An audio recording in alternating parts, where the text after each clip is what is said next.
Thank you for joining us. This is Business Now, coming to you live from our studios. I am Franco Malape. We'll begin now from the Federal Capital Territory, where the federal government is working on measures to resolve the $464 million belonging to foreign airlines trapped in the country. The Minister of Information, Lai Mohammed, said on Monday the minister who embarked on a tour of the new Murtala Mohammed International Airport, Lagos, said relevant authorities of the government have escalated action on the issue, assuring that soon the matter will be history. The declaration by Mohammed comes amid a threat by some foreign air carriers to either cut flight frequencies or suspend flights into the country. United Arab Emirates carrier Emirates Airlines had issued a notice of flight suspension from September 1 last week. The International Air Transport Association slammed the federal government for holding over $464 million as proceeds of ticket sales by airlines operating in the country. The minister, while describing the new terminal as one of the project of the government in its critical infrastructure drive, said no administration had shown enough commitment to change the narrative about the sector. And while the Director General of the Nigerian Civil Aviation Authority, NCAA, Captain Musa Nuhu, has clarified that no foreign carrier operating in the country is approved to sell their tickets in United States dollars. In the meantime, the House of Representatives Committee on Finance has dismissed representatives of the Transmission Company of Nigeria over their failure to answer critical questions concerning a take-or-pay agreement with the power generation company Azura Power West Africa Limited, forcing the country to pay the firm about $33 billion monthly, whether it supplies power or not.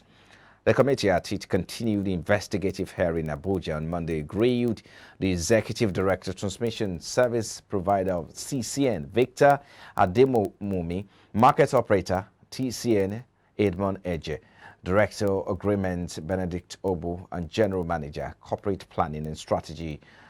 The lawmaker, however, criticized the computation of figures in the written presentation by the TCN management, insisting that the Managing Director or Chief Executive Officer Sule Abdulaziz appeared before the panel to answer queries.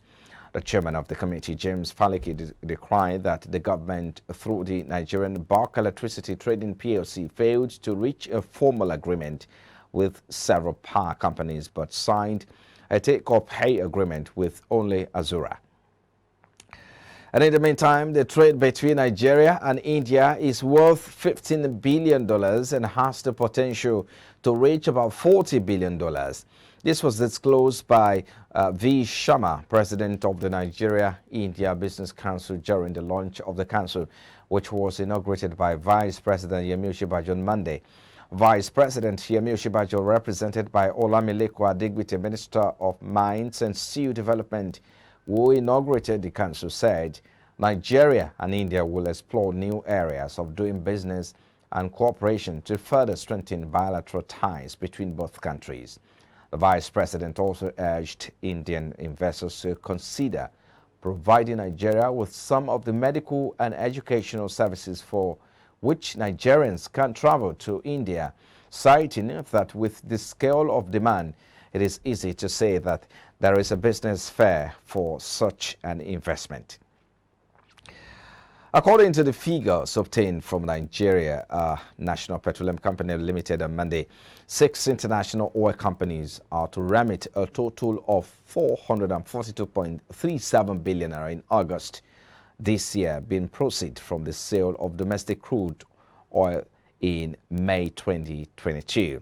NNPC explained that the 442 or 422.3 billion naira was for 8.88 million barrels of oil for May 2022, domestic crude payable in August this year, adding that the 6 companies were joint ventures, partners of the National Oil Company. It outlined the companies to include Chevron Nigeria Limited, Mobil Producing Nigeria, a Nigerian Petroleum Development Company, the flagship upstream subsidiary of the NNPC Limited. Others include Total Exploration and Production Nigeria, first exploration and production, as well as Adax Petroleum. In its remarks on the funds to be remitted by the firms, the national oil company stated that it was for May 2022 domestic crude oil payable in August this year by NNPC in line with the 90 days payable or payment terms. However, it has not been able to make remittances since this year due to the humongous amount it spent on the subsidy of premium motor spirit, popularly called petrol. And now the combined bank borrowing to oil firms operating in the downstream and upstream subsectors of the Nigerian oil and gas industry was about 5.93 trillion as of June this year, according to data from the Central Bank of Nigeria. While operators in the downstream natural gas and crude oil refining subsector owed banks 4.28 trillion naira. Operators in the upstream and services subsectors were indebted to banks to the tune of 1.65 trillion naira.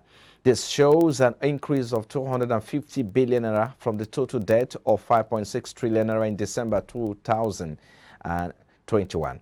The Petroleum and Natural Gas Senior Staff Association of Nigeria had in March this year raised the alarm over the huge losses incurred by operators in the oil and gas industry as a result of vandalism and oil theft. This, he noted, had made Nigeria lost out on accruing more revenue despite the current high price of crude oil in the international market. Osifo said another problem arising from vandalism was that companies were being forced to go into curtailment when the asset export pipelines were damaged, as they would or could not export what they produced, thereby incurring production losses. According to him, each operator in the sub-sector loses an average of 10 days of production shut in monthly due to vandalism.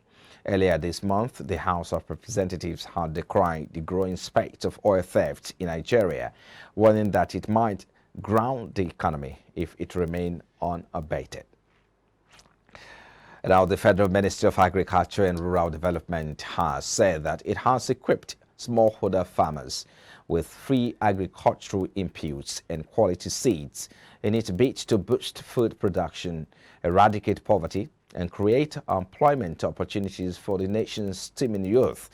The Minister of Agriculture and Rural Development, Mohammed Abubakar, stated this at the Federal Secretariat Complex, Katsina State, where they conducted the distribution of equipment and other equipment as well.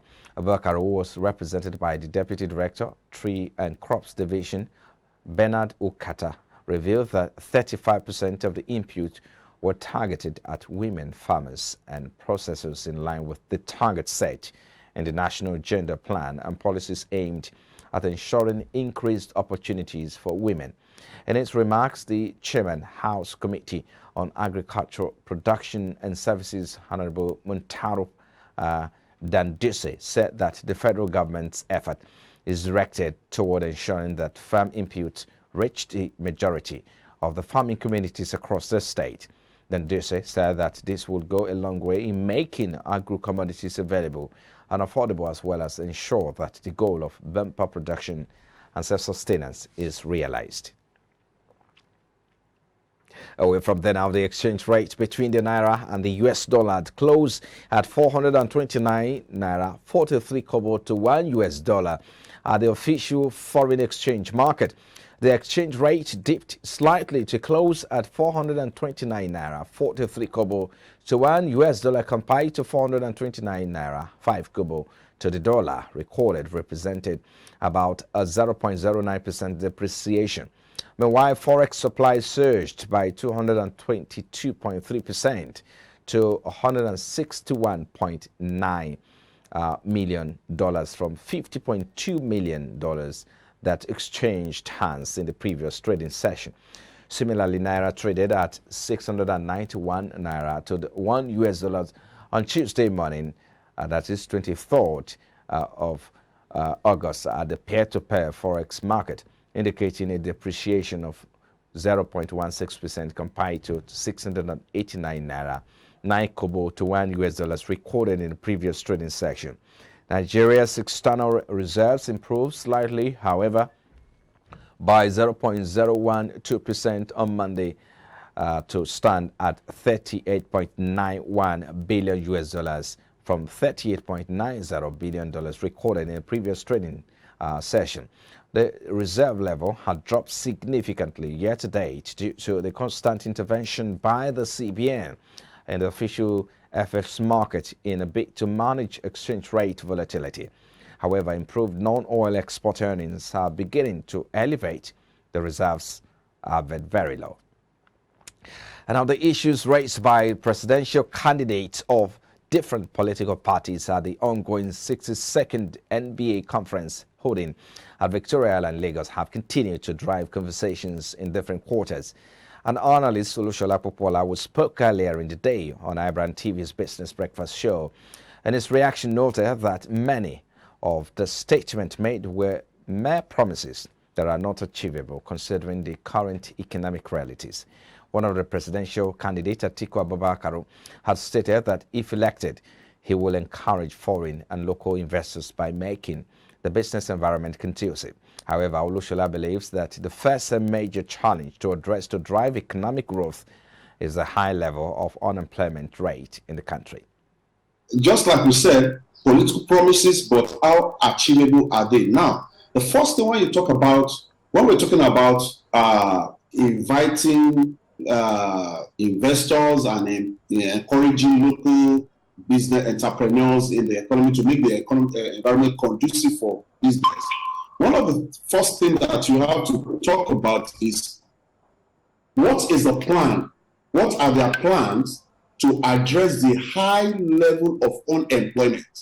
Once unemployment cannot be adequately addressed, I tell you every other thing. You see, the active force in the country of a population of about 215 million, where 60% of these constitute of the youths, and the major force in this range are the ones between the 15 to 34 years, and almost 42% of these persons are unemployed.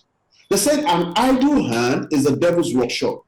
There's no matter how much infrastructure that you want to put in place, these people who are hungry, these people who are unemployed, these people who are angry with the system, we will not even want to see it work, because you have to address that side before any other aspect. So, not infrastructure. Infrastructure is not this first thing. The Yorubas will say that the child that you did not train is the one that will sell the house that is built.